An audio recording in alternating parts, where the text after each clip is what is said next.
Yahweh, Yahweh, motema yango yo, zuwa yango bomba sala ndenge lingi yo.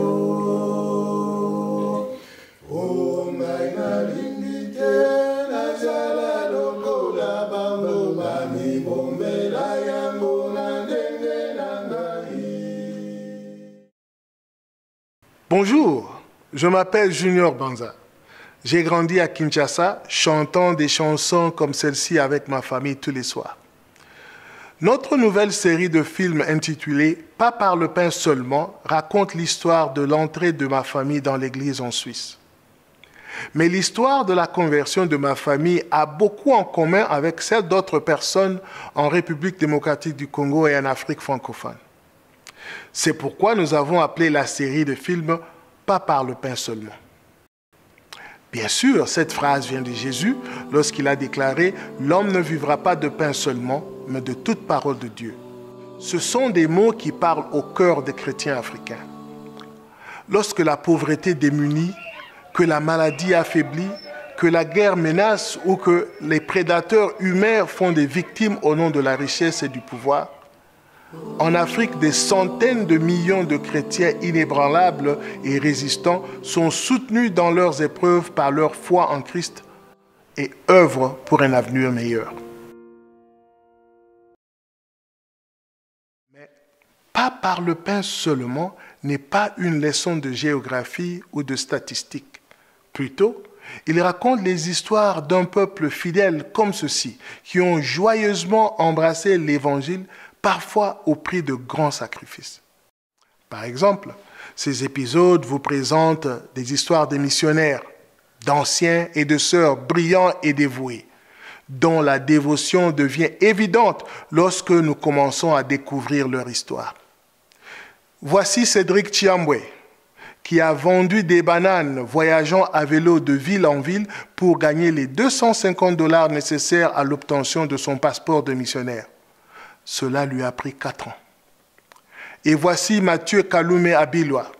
Sa famille a reçu un témoignage de l'Évangile rétabli dans les années 70, ainsi que de centaines d'autres saints aux alentours. Mais les villages où ils vivaient étaient si éloignés que les missionnaires ne pouvaient pas s'y rendre. Se demandant ce qui était arrivé à ces saints, 2 missionnaires de retour ont entrepris un long voyage risqué pour découvrir si ces groupes de convertis existaient encore. Après de nombreuses difficultés, ils ont appris que ces convertis non baptisés étaient toujours fidèles à leur témoignage et avaient continué à organiser l'école du dimanche et à étudier le livre de Mormon dans leur village pendant plus de 50 ans, presque entièrement par leurs propres moyens. La mère de Matthieu a supplié les 2 jeunes hommes de trouver un moyen de baptiser ses 12 enfants, mais ils n'avaient pas reçu l'autorisation de le faire. Finalement, à l'âge de 25 ans, Matthieu a convaincu son père et sa mère de le laisser voyager seul jusqu'à la ville de Lubumbashi, située à 600 km de là, où il pouvait être enseigné, baptisé, recevoir la prêtrise et être appelé à accomplir une mission à plein temps. De manière émouvante, il raconte combien il a été touchant pour lui de pouvoir prendre la Sainte Seine pour la toute première fois dans sa vie. Dans un épisode, l'ancien Willy Binene Sabwe, aujourd'hui 70 d'Interrégion, raconte le voyage qu'il a effectué avec sa famille et de milliers d'autres personnes pour fuir les persécutions ethniques qui mettaient leur vie en danger. Sa jeune fille n'avait été qu'une suite de déceptions.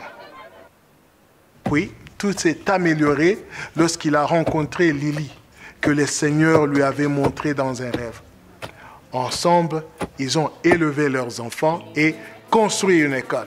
Et avec l'aide de l'Église, ont mobilisé tout le village, jour après jour, pendant 3 ans, pour creuser à la main une tranchée de 38 km à travers la forêt afin d'apporter de l'eau potable à leur famille.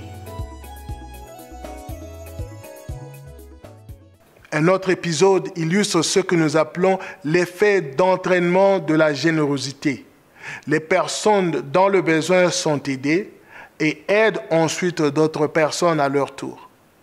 Par exemple, David et Joséphine Mwinza vivaient avec leurs enfants dans une maison d'une pièce de quelques mètres carrés seulement, située dans une rue bruyante de la ville de Kinshasa. Ils n'avaient ni électricité ni eau courante. Au milieu de la pièce se trouvait une machine à coudre à pédales, grâce à laquelle David gagnait sa vie en tant que tailleur. Il est complètement aveugle, sa femme est handicapée.